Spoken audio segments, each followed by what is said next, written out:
So our thanks to the friends for this opportunity to address you all today. It's been an exciting opportunity for Andy and me and everyone who's been involved with our firm over the last 40 plus years in San Diego.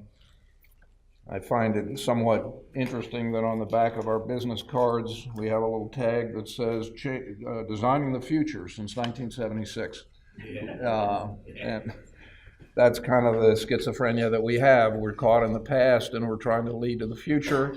If there's any community in the country that gives opportunities for folks to grow, to learn, to collaborate, it's San Diego. I think one of the real strengths of our firm is that while we've done a lot more than libraries and a lot more than laboratories, and we continue to do that today, those kinds of projects best frame our approach both to our profession, to our careers, and to our community.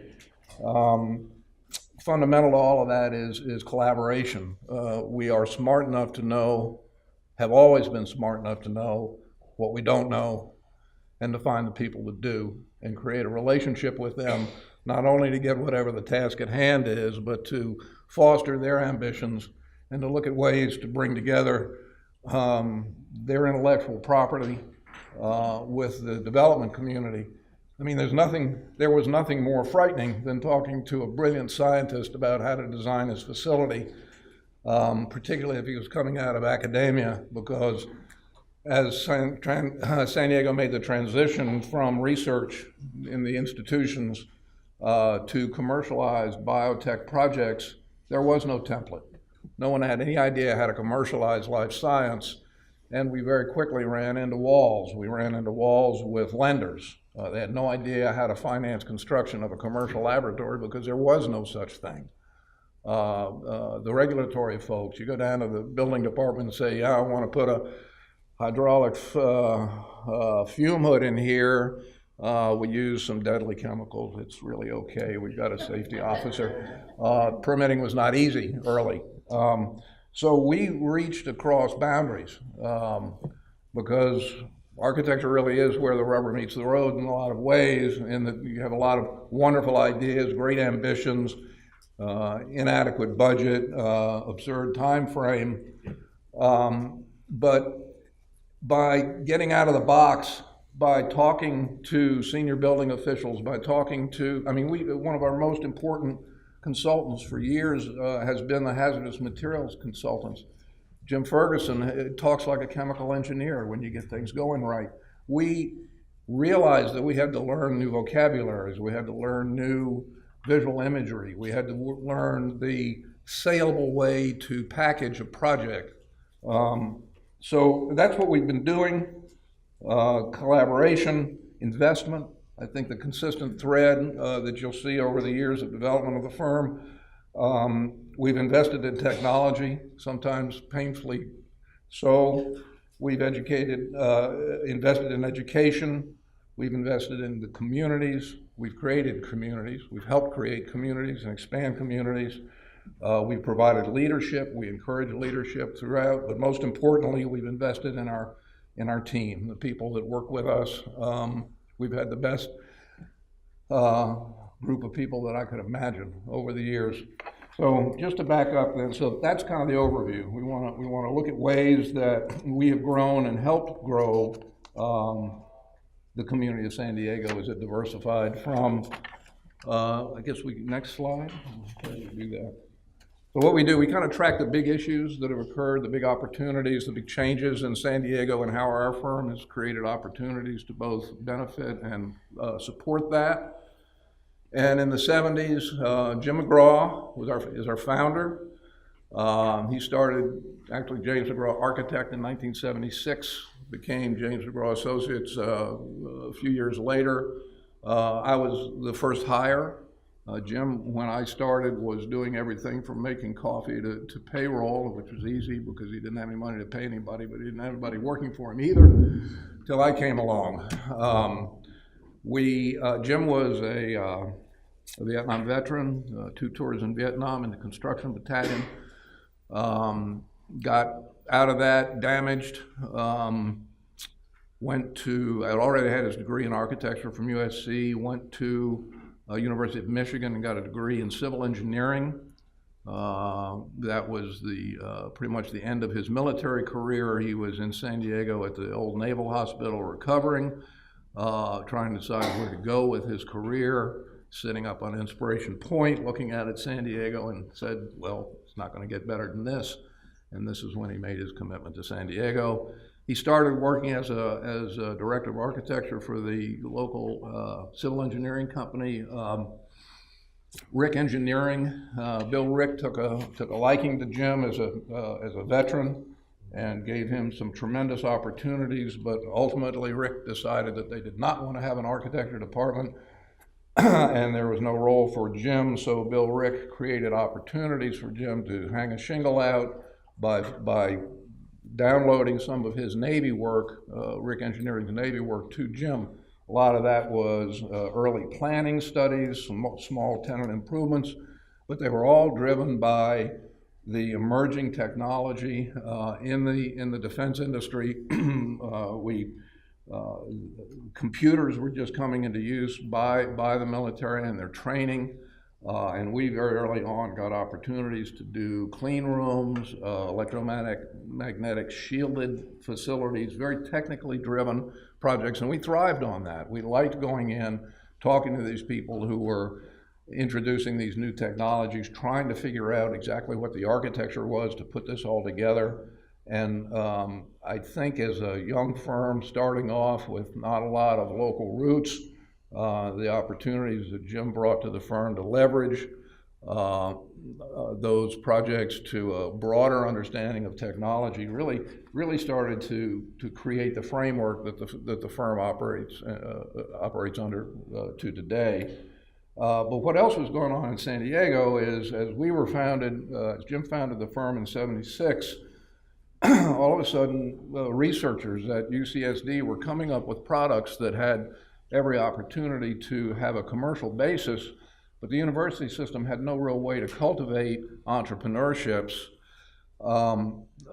And so they started to go out into the private sector, which is where all those challenges came up. Ivor Royston, UCSD cancer researcher, said, I'm going to start a company. He spun out of the university, got some venture capital, and created what was the biotech powerhouse in the region, Hybridtech, in 1978.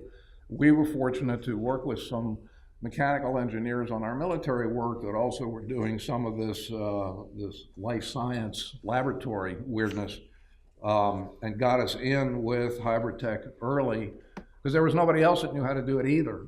So we were willing to take the risks, and we got in there, and rather than spending huge amounts of money as they would have spent in a university academic environment, this was very lean. Everything was questioned. Is that the right, do you really need that expensive laboratory casework? Well, no, we could probably get by with residential level stuff. And so all of a sudden we were looking for ways to solve not only the specific company problems, but broader issues. How do you commercialize biotech? What is the facility implication for that? And by keeping in touch with the people we knew and watching what their needs were, we started to gain capabilities. We collaborated with folks that we knew locally who had experience in laboratory design, worked with them to find the commercial solution to it. And in the meantime, Hybridtech's going nuts. And in the early 80s, let's go to that,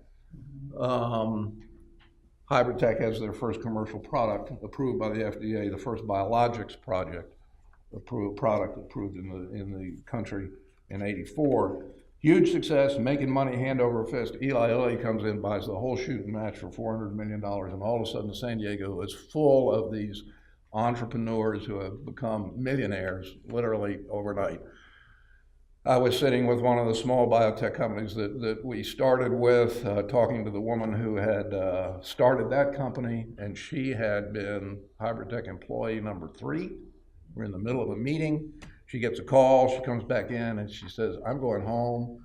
I'm now a millionaire, and went off and started several other companies as a result of that. So, you know, it was a fun meeting.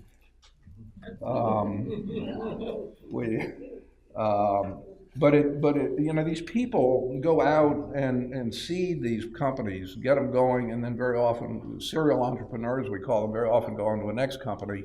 One of the CEOs that I worked with in, I think, a dozen different firms said, you know, the day I walk in and see somebody on my staff and I don't know their name, I sell the company. He was this is, anyway, regardless of who it was, the point was that they, at a certain level, the technology takes on a life of its own, and it's either going to be successful or it's not. The entrepreneurs behind it keep pushing and expanding. One of the products that's made in the facility that we designed was approved for non-Hodgkin's lymphoma, but in the ensuing years, it was also approved for multiple sclerosis and breast cancer. So the guys that started that company focused on one application to get that approval and give them the financial wherewithal to grow. They went on and started another one that went through the same routine. So we got to see kind of the arc of pure research moving into commercialization, which put us into the hands of the developers who were trying to figure out how to provide space for these folks, because it looked like they actually, some of them made money, and this was news, and it just kind of rolled from there. We found, working with the R&D companies, that information technology, crude as it was really adopted by those folks. We started to look at how they collected their data, how they stored it, how they disseminated it, what we could do to flesh those criteria out further. And that got us into a mindset that essentially led us into the library work in the ensuing years. It's a little bit of a stretch. On the one hand, what do libraries and laboratories have anything to do with it? But as was said in the introduction, really it's seeking knowledge, whether it's in a research environment or a library. The processes aren't that different, and they complement one another. So where are we on the timeline? Okay. All right. So one of the things that we did do to help the development of the finance and even the city come up with a better understanding of what these laboratories were all about was to develop a thing we called the generic lab. This is something that Jim McGraw really championed and turned out to be very valuable.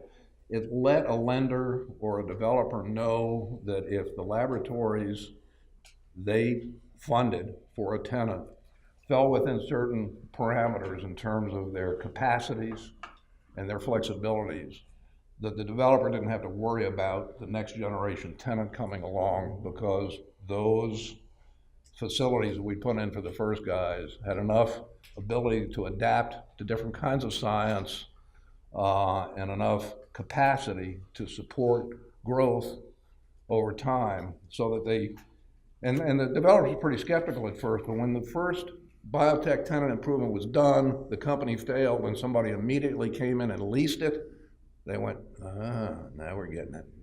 And in fact, today, most of the facilities for R&D level biotech are provided by the developers who now fully embrace the market. And there are plenty of lenders out there that have seen huge fortunes made, so they're willing to take some risk. But that wasn't true back in the old days, so why don't you talk about these buildings here? Okay. The first commercial shell buildings built for labs. Right, thank you. This is a tilt-up building that was developed by a developer named Tom Blake. This was on General Atomics land that was subdivided, and everybody was waiting for the first guy to take a shot at doing a ground-up biotech building.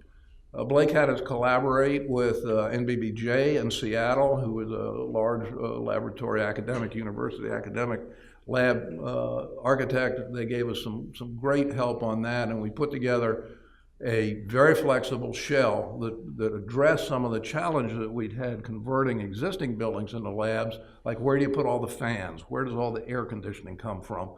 Where are the boilers and all of those kinds of things?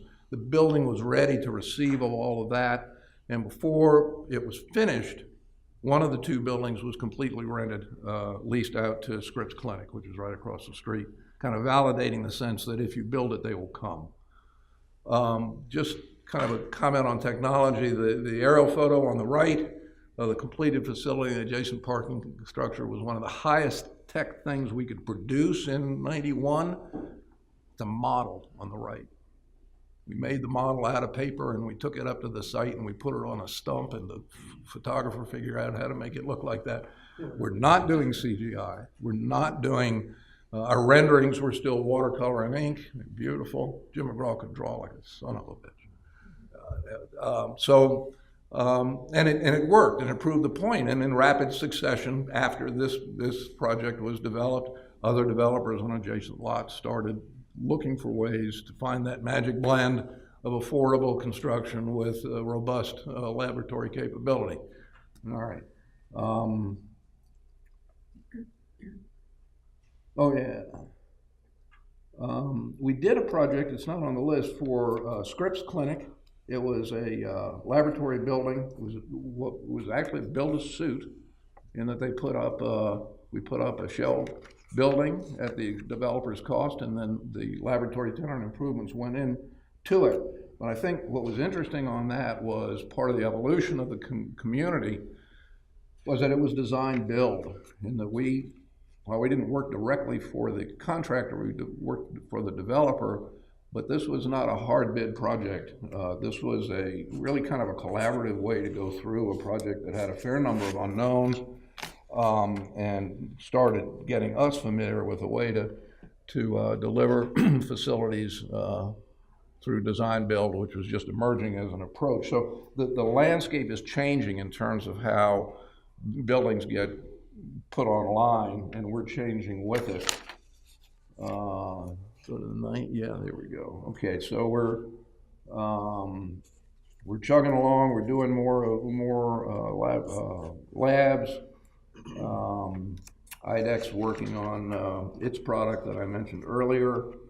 But we still had this challenge between the city officials and the biotech community, in that the city didn't really understand the industry and what its needs were. And in, I think it was '92, that we had a terrible drought, and the city had proposed and was about to implement water reductions across the board for industry, not realizing that if you don't have water, you don't have biotech. The biotech companies were a little hesitant to go down and hammer on the doors of the city council members and make all kinds of noise about what a dumb idea this was. But Jim McGraw had a sense that if the service providing community could band together and go down on behalf of biotech, that we'd be much more successful, and there'd be less risk to the companies because they weren't directly in the councilman's face.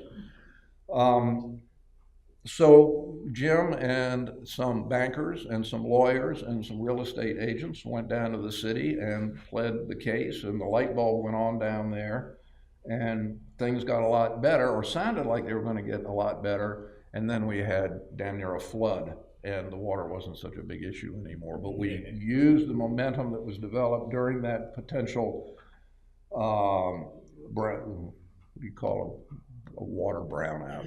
Anyway, that didn't happen, but it could have.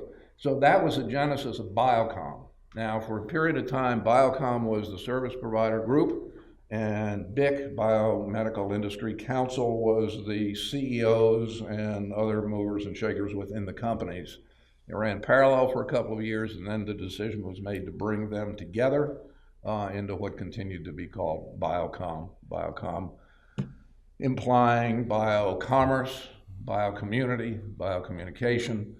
And that little organization of about a dozen or so guys now has, 3 or 4 guys actually at the outset, now has offices throughout the state of California. We have an $8 million budget and a staff of 75. And it's incredible what that organization has done to grow biotech, but you gotta remember that it was started by an architect. So there we go with that. And the other thing that came out of that I want to touch on is that all of a sudden we're sitting around in these biocom meetings, and there's the lawyer, and there's the accountant, and there's the lender, and there's a developer, and there's a biotech guy. Those are all the essence of what's become known as a cluster, where you get these activities occurring adjacent to each other. And this is a great, could you go to the map? This was, it's not that current actually, but this is an example of the concentration of our work in the Torrey Pines area. We're getting more and more opportunities to the south on the UCSD campus, thank you, Mark. But we're also continuing to do new construction, renovation of existing construction. I mean, some of the buildings that we have done for biotech have gone through 3 or 4 owners, and I don't know, half a dozen different tenants. So long as we can continue to give the developer and the owner that capacity and that flexibility to address a range of different kinds of facilities, our practice will thrive. Okay, so we're into, where do we go? Next one. Yeah. All right, this is kind of an interest. IDEC Pharmaceuticals rented or leased an existing building that was originally put together for a defense contractor. Most of Torrey Pines was developed in support of defense industries because that was the big going thing before the 80s. So when biotech first started to go commercial, we went into one building after another that had no business being laboratories and figured out how to put laboratories in there. This was, as I mentioned, a defense contractor. It's not without deliberation that the shape of it is kind of like a stealth bomber. That's what they did there. Was not, you know, wouldn't have thought for a minute to put a lab in it, but it was in a great location. It had a couple of features such as high bay areas in it that worked specifically well and for them. So they leased it, and we did a complete gut on the whole thing, created that capacity that we learned from some of our commercial work in a shell that didn't really have it. Huge electrical upgrades, huge water and air upgrades, strengthening of the floors in some areas. It was still the best deal for them to be where it was because they were kind of central to that cluster, that concept of synergy, of collaboration, of information exchange, couldn't be beat, and they could make it work. Well, the R&D work that they did in there, including the kinds of fermentation that goes on in those big stainless steel vats, which in my mind is one of the reasons I really love biotech, because you just can't have enough stainless steel as far as I'm concerned. Really, I mean, that was where they made the stuff that went to the FDA, that got them the product approval, that leveraged them into becoming the first company to have a commercial monoclonal antibody, and an architect that talks about monoclonal antibodies. I've learned a lot of stuff since St. Louis, I got to tell you, and it's because it's here in San Diego. If you access it, it's incredible how much knowledge and experience there is in this community. So just to go from a small tenant improvement with these guys to this large one, then moving it into the product success, which was, it was just amazing when that happened. And then they decided, Bill Rastetter, the CEO of IDEC, decided that he was going to create a fully integrated biopharmaceutical company, which meant that he was going to do everything from basic discovery all the way through packaging the product to go out. And that's when we started working with them on the Oceanside site that we'll talk about a little bit later. But we also, in the middle of all of this, are keeping our, one of Jim McGraw's homilies was, you want to get as many legs on your milking stool as you can. So while we were invested in biotech, we were also keeping the lessons we learned from the military going, and we were able to do the product development center for Nokia up in Scripps Ranch, which applied a lot of the things that we had learned from other projects and turned out to be a fabulously successful facility.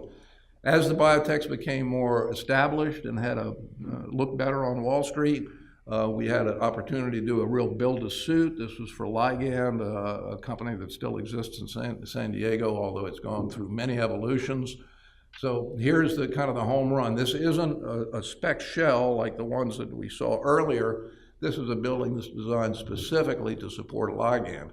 But of course, they had a development partner, so we had to show them what the exit strategy was as well. And then that happened. Ligand went somewhere else, and this building has been chopped up into several different kinds of tenants over the years, and we continue to do that work for them. Okay, oh yeah, somewhere in there, Andy started working for the firm. 26 years. Yeah, we worked together. Yeah. Okay, so talked about tech.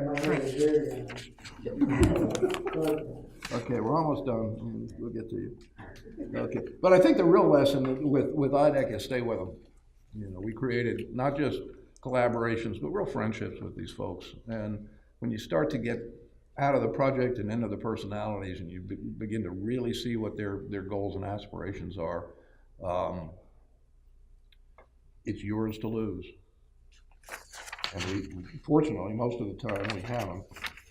So that's good. Did we get Nokia up? Yeah, that's Nokia up on Scripps Parkway. It's actually now Dart Neurosciences, but they went broke too, so I don't know who's coming in next. But I can guarantee you there's enough capacity in that building to support just about anything you want to do. And then 2000s, are we into that yet next door? Yep. Okay.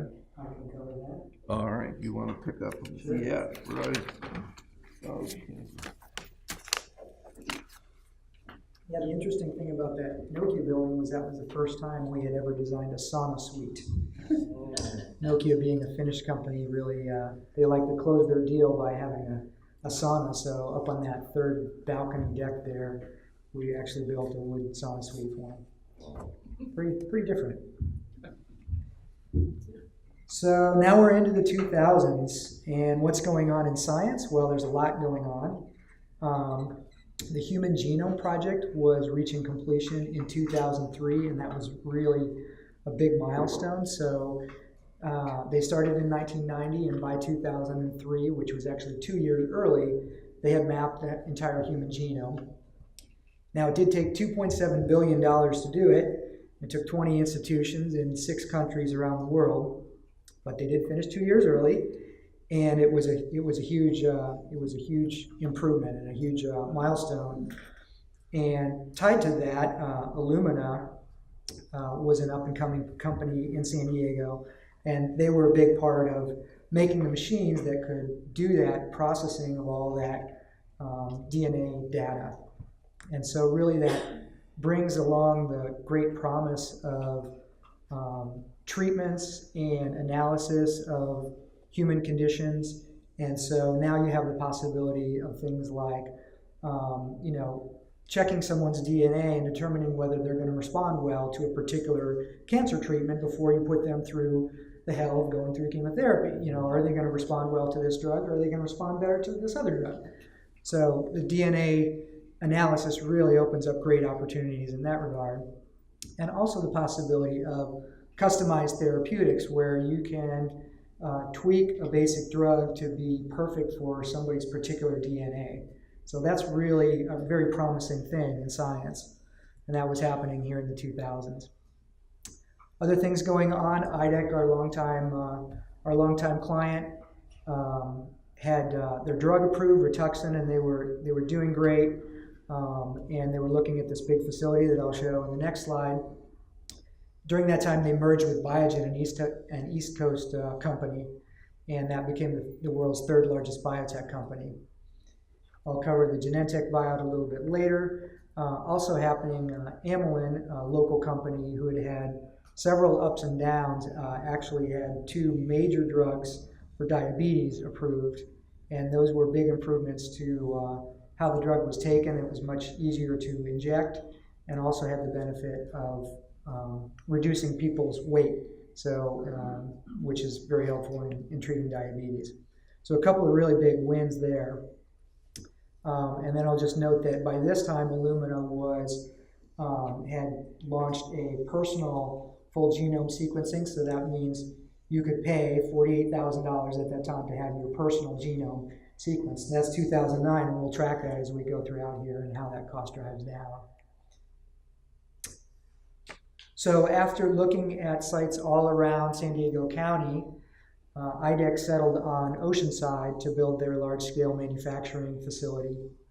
And so we started on that project, which was by far the biggest thing we had ever done. 500,000 square foot campus. We did the master planning and the 6 buildings, so a large-scale manufacturing building, warehouse, operations, lab and office, and a utility spine and corridor that connected all the buildings together.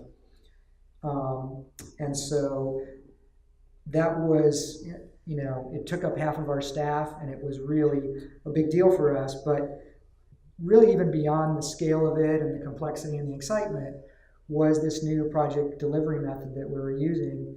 The IDEC folks were very progressive, and they said, the best way to run this project would be to have the entire team in one place. And so they looked around, and in Carlsbad, they found a building that had been just vacated by a .com company that had gone bust and left behind, I think it was 80 workstations. So they said, let's get the whole team together. We'll get the architects and the engineers and the contractors and the owner all in one building so that we can collaborate in real time and really do an amazing job on this project. And it was really a fantastic experience because people got the benefit of hearing other people's knowledge and working much more closely with the client. And that was really the predecessor for what we know today as integrated project delivery. So that's become a very common method to deliver these large-scale projects and very rewarding.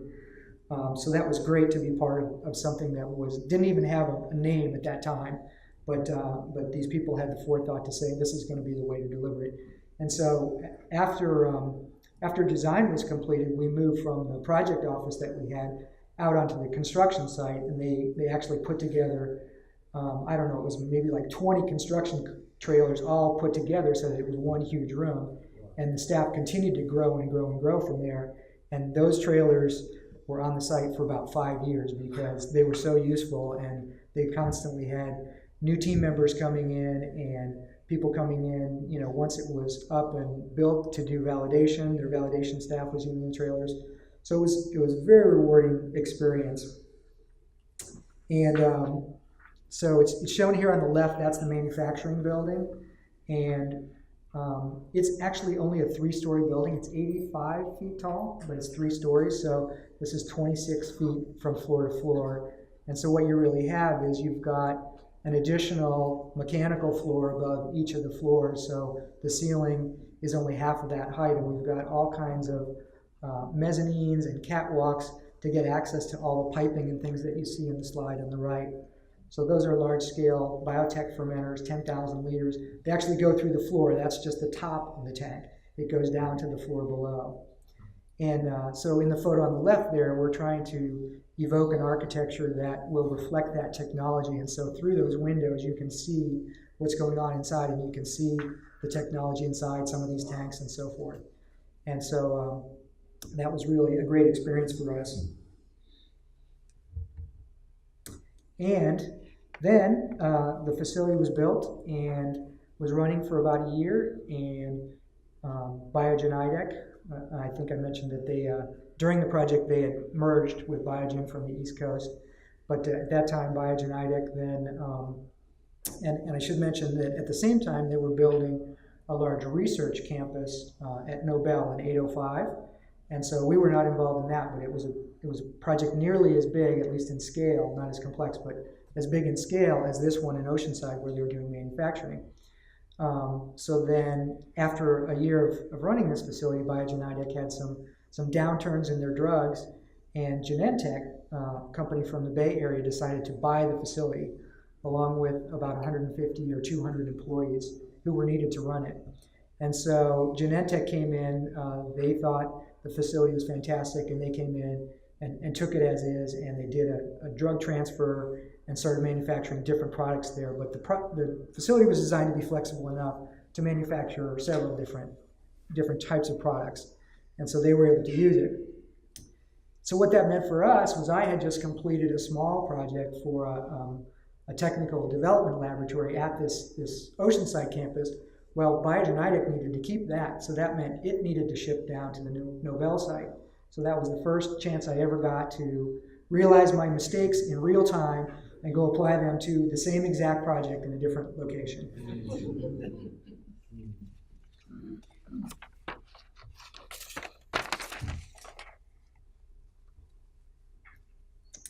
And then Illumina continued to do very well in these years. And this is a facility that we had designed for them.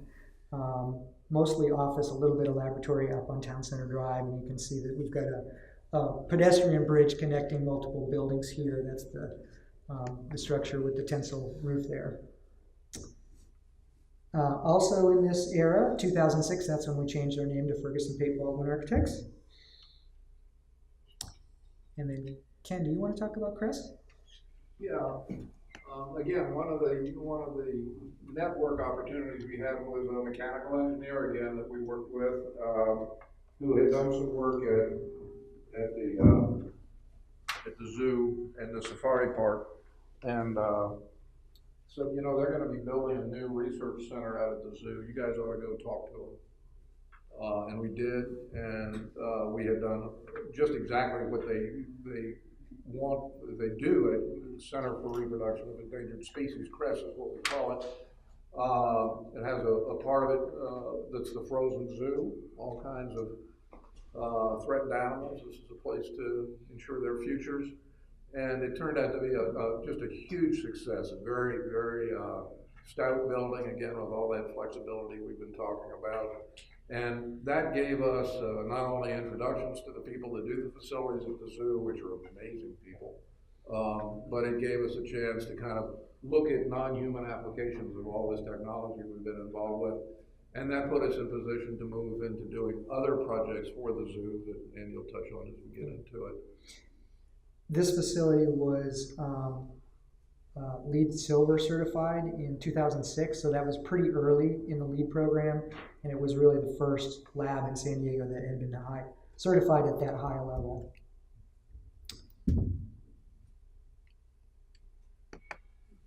Yeah, so leveraging Crest, we were able to get the Elephant Odyssey exhibit at the zoo. This is an exhibit project as opposed to the research facility. So we had a whole new layer of criteria to assess. The guest experience becomes the most important thing after you care of the animals. This is 15 acres of the zoo that was nuked and completely redone. Yeah, it's all about the elephants, but there are 21 other species in this exhibit. So we had to come to understand the environmental requirements for everything from elephants to dung beetles. And I'll tell you that dung beetles are almost as challenging as the elephants. But what we enjoy about working at the zoo is the passion that the people have on staff. And the people who care for the elephants, of course, are just totally committed to having lives outside the elephant world. But it's the same way with the dung beetle people. They just, the world revolves around dung beetles. And when you've got 21 different kinds of species, you've got 21 different kinds of clients, and you go through and you figure out what the happy place is for all those people, or you're going to hear about it. Those, the photo on the left is the care facility for the elephants, and those are huge gates there that they're able to pen an elephant to corral them, basically so that they can do mundane things like trim their toenails. Imagine the job of trimming an elephant's toenails. You don't really want them stepping on you, so there's little gates there that allow the keeper to be on one side and the elephant to be on the other.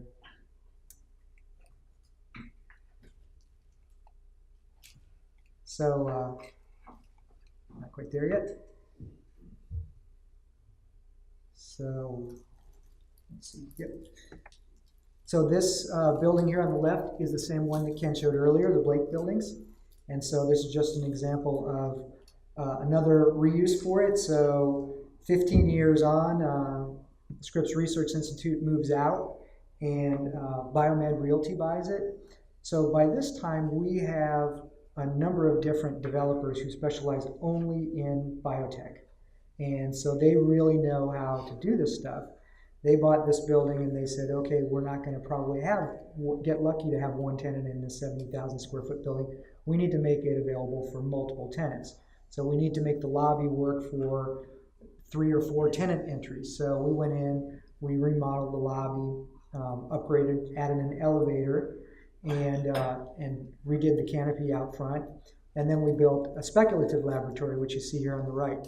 So a speculative laboratory was basically how the developers would accelerate the timeline by which they could bring a new tenant in.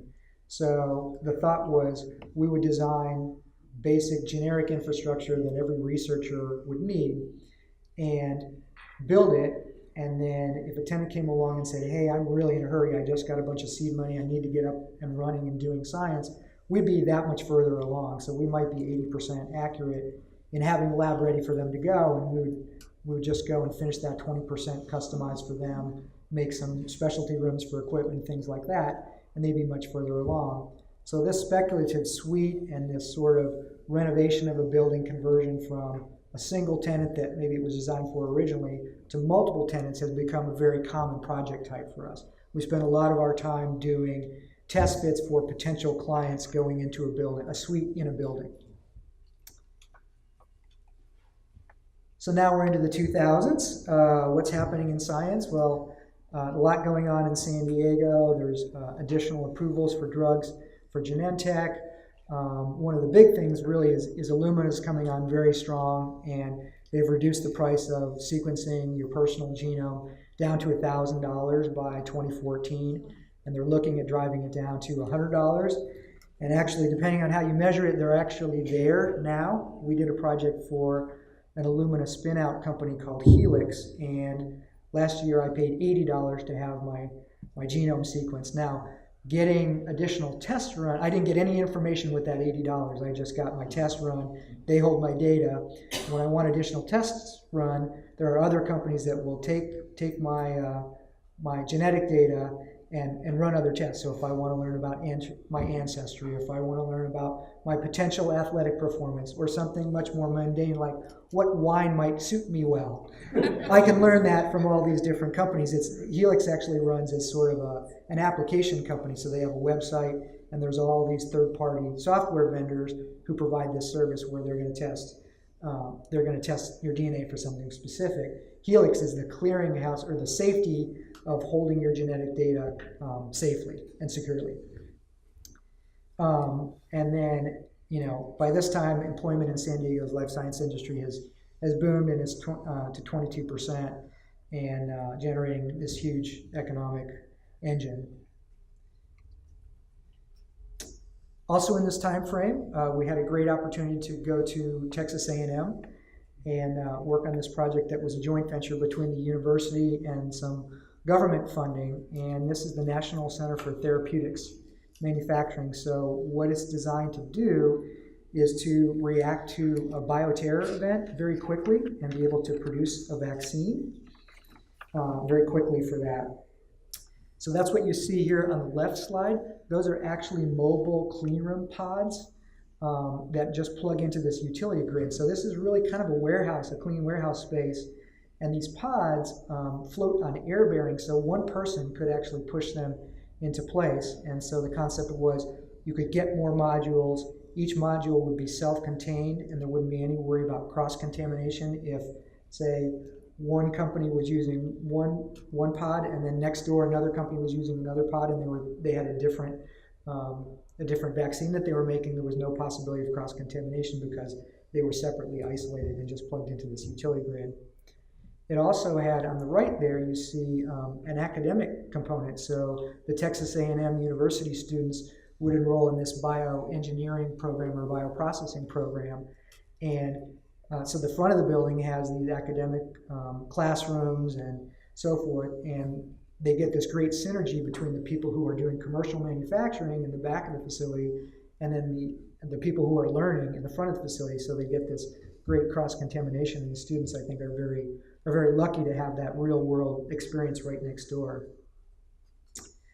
This led to another facility in Texas that's the pandemic influenza, and that facility is able to produce 50 million flu vaccines within 4 months of receiving a virus strain. So another kind of nationally funded, government-funded project that is able to react very quickly to vaccine issues. At the same time, we're doing some library work. So our biotech projects really require a very high degree of coordination with engineers and contractors and owners. And so as a result, we built a very good relationships with general contractors in town. So when agencies like the County of San Diego started to deliver projects using a design-build award system, we were very well suited to that, and it really fit into our wheelhouse. So we started doing these design competitions, and were able to win several of them. And this is the Fallbrook Library here. We were teamed with Manuel Encina Architect, who I know has come and spoken to you folks before. Very talented guy, and we worked together with him to make these things come to fruition. And these really require kind of a different kind of coordination, a lot of interiors, a lot of concern for visibility from the central library desk to all areas within the library. And this particular one had a very large art component. The Friends of the Library had saved up a lot of money. They've been on the list to get this library for a very long time, so they've been raising funds and saving money, and they were able to fund this great art program. So we had about 7 or 8 art installations within the library, and we needed to coordinate all that so that it would all be seamless.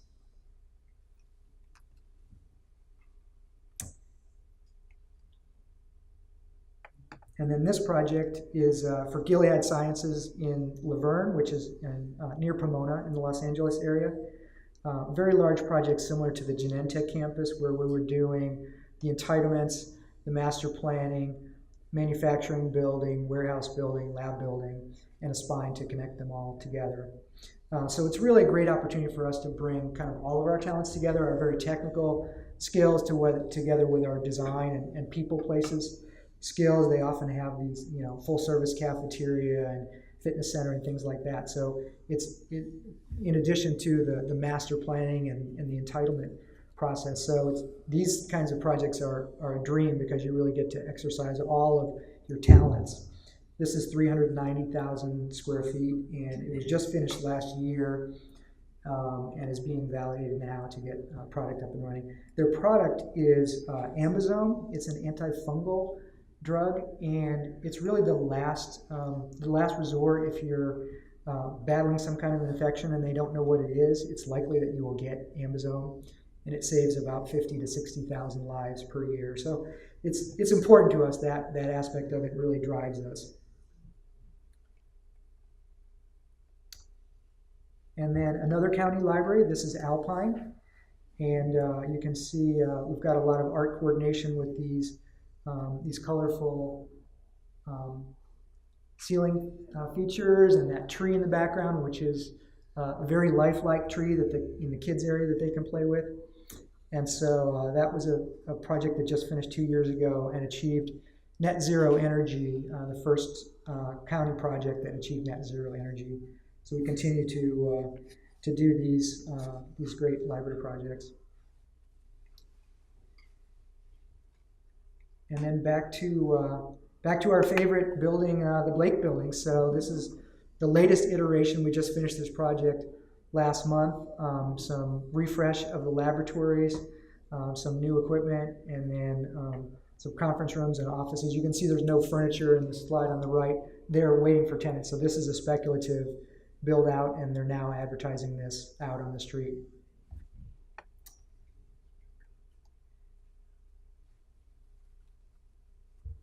Ken, you want to talk about? Yeah, another crossover opportunity. This kind of spun out of the work that we did at the zoo and some of the people that we got to know there.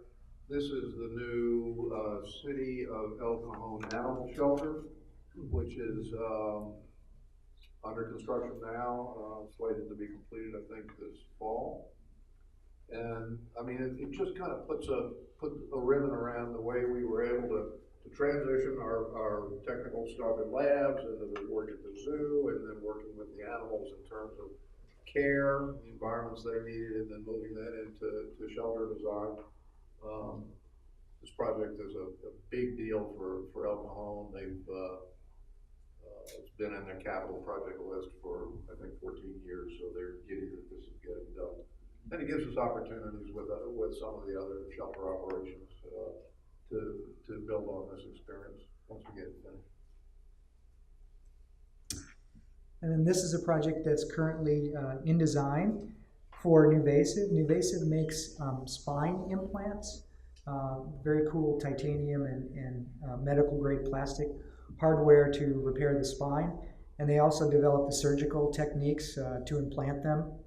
And they're working on some other things too that are more like leg related. They can do things like lengthening a limb that's short. So a leg, for example, they can actually stretch. They have these magnets that they implant, and they can control them remotely with electronics and stretch very slowly over time, so that you can actually lengthen a leg that would be short or something like that.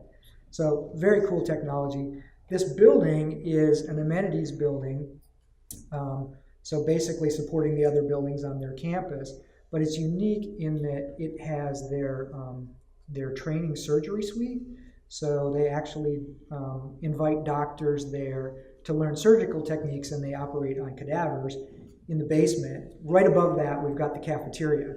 So clearly it's very important to get that coordination right, where there's no crossover of materials, and there's no air infiltration mixing between the two functions. So these days we don't have to take the model, a physical model, out onto the site and shoot it with trickery. We can do all our trickery within the computer and establish these great photorealistic renderings and animations as well to walk around the site and take people through the building before it's built. And this project, although it is for Nuvasive, it has a developer client involved, as most of our projects do these days. One of these healthcare properties, one of these biotech real estate investment trusts is involved in the project.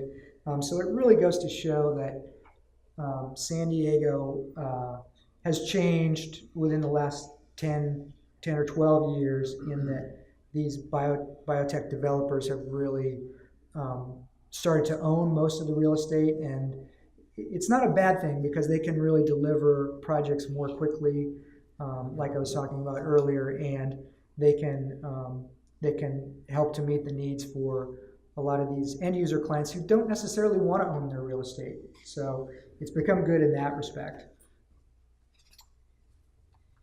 And really, that's it for us. So that's kind of how we've grown with the San Diego biotech industry, and also done some other interesting projects.